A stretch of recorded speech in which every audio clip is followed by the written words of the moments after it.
We recorded Too Weird to Live, Too Rare to Die in Venice at Butch Walker's studio. It's actually where we did our last record, so we were pretty familiar with the studio itself and the producer. Butch is awesome, just all around. He's just a character, man. He's like seriously a rock star though. Like when he performs, when he's in the studio, he handles everything with this like persona that almost makes you more confident about your decisions, where he's not really fighting you about anything. He's more just like, you give him your opinion, and then he's like, make sure that you're confident about it, and then you're like, yeah, but I'm not. If I'm not right now, then he like, okay. But he'll work you into a way where kind of gives you an instrument, points you in a direction, and just like lets you do it. He never tries to step on any toes or anything. He's just a lot of fun to work with. We've always been into electronic music, 80s, 90s, even 70s, synthesizers and stuff. So, I mean, that's always been a part of the band. But there were some different influences this time around. I mean, like pop with like Depeche Mode and like Aha and stuff like that. Even like some drum parts that were kind of like XTC and Toto, like a lot of that stuff. It just kind of jumped around. But a lot of the production with synths and with making some electronic beats were inspired by hip hop, a lot of it. We've always been fans of hip hop growing up, and the way that we saw hip hop going was just really inspiring because there was just like no rules. I mean, they do so many different things that are shocking, but in the best way possible. So we really wanted to emulate that. Yeah, the way hip hop has done that, gone from like, oh, look at all the stuff I have, which it still does. It has its moments in its roots in doing that, but also of like coming up from something, but getting just raw and confessional. That's something that we've started doing a little bit more. The lyrics for Miss Jackson were inspired by something I actually went through, that I experienced and kind of had something done to me as well that made me see myself in a new light and felt differently about myself. But it helped me to move forward by writing the song. There's like, that cathartic thing where it's kind of therapeutic to get it off your chest. It's been plaguing me for so long that, you just had to get it off my chest. There was a lot of times where he has this like old transistor radio that he was playing, and we'd be listening to something and we'd kind of look around. It was like that, when you're in the car with your friend and like Celine Dion comes on and like you're like, you can change it if you want to, and like nobody changes it, and then you're just like singing along to the song. Yeah. That's really what it was. Like a lot of the time, he has no shame about any music, so it is nice. It's a nice collaboration. We've talked about that a lot. How in the past couple of years we just stopped considering them guilty pleasures, and it's just like I like this. Like I confidently like this. Sure. I'm confident enough as a human. Yeah, not ashamed. There's a band called The Faint that kind of does it so well that it's just, I don't know, it's always kind of been attractive. Dancing is the celebration, and then to have that juxtaposition of like the non-celebration of just the seedy, grimy, it's just kind of fun. We like that contrast, I think, a little bit. I think why some of the songs do have that darkly romantic feel to them is because I was just preparing to get married. So I was feeling, I was in a different place altogether with my now wife, where I thought about, wow, I've in retrospect, I've never had this before. What was different about that? And I never talked about it. So being able to reach back and be kind of nostalgic in a way, but also reaching back in memories the way that I remembered them, and trying to recall exactly what happened and exaggerating some points here and there. But for the most part, it was just, just talking about things that I had gone through, as opposed to how everything was so great now. I didn't want to just like celebrate, oh, everything is so great, I'm so happy, all that stuff.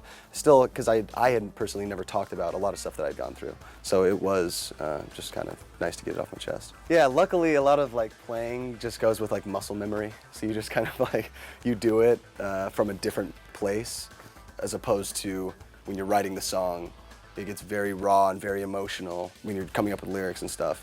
But the music itself can move you in a way, sonically, that, like in a movie, that's why you're crying. If you were just looking at somebody crying, it might be awkward. But the music, the way it's moving you, is definitely has a bigger play in that, We didn't experience what a lot of people know Vegas as when we were growing up there, and then we moved to California, and then now have gone back, had some of those almost like touristy type experiences, and it was always an influence live and production and look-wise with some of the things, you know, the shows and stuff down on the Strip. But I think musically we never really acknowledged that part of our past. It's cool. I don't know. There's a couple songs that are, you know, there's one called Vegas Lights that's specifically about that. So I don't know. I think we were a little bit, just because of the music scene that when we were younger and writing the first album, we didn't like being in Vegas. We always wished we were in New York or LA. But now looking back and from, you know, where we are now, it's a very unique place. That was kind of the side we wanted to touch on too, is like the Vegas that a lot of people who don't grow up there don't really know or haven't seen, you know, driving from one place to another. When you're crossing over certain freeways you wouldn't if you were just, you know, vacationing there. Being able to talk about that was kind of nice, kind of special for us, because yeah, we hadn't, you know, like Spencer, we hadn't really talked about it directly. We hadn't, you know, it was always an influence with like some of the production from like Cirque du Soleil shows and stuff like that, but being able to actually talk about it was kind of nice. Seeing it in a new light where we weren't bitter and angsty, you know, angry teenagers, where we could actually involve ourselves and experience some of the stuff that we hadn't really seen. I guess it is harder in a way, you know, I guess for people to recognize or to familiarize themselves and kind of connect with a full band. But for the most part, that was just always me. I was always, like in school, I was kind of a class clown, like not really well known, but just always a spaz, always running around, looking to be the center of attention. Being the youngest of 5 kids, like I was always reaching for that. Like, look at me, look what I can do, you know? Always stretching to see how far I could take things. So, I mean, it was always a natural thing.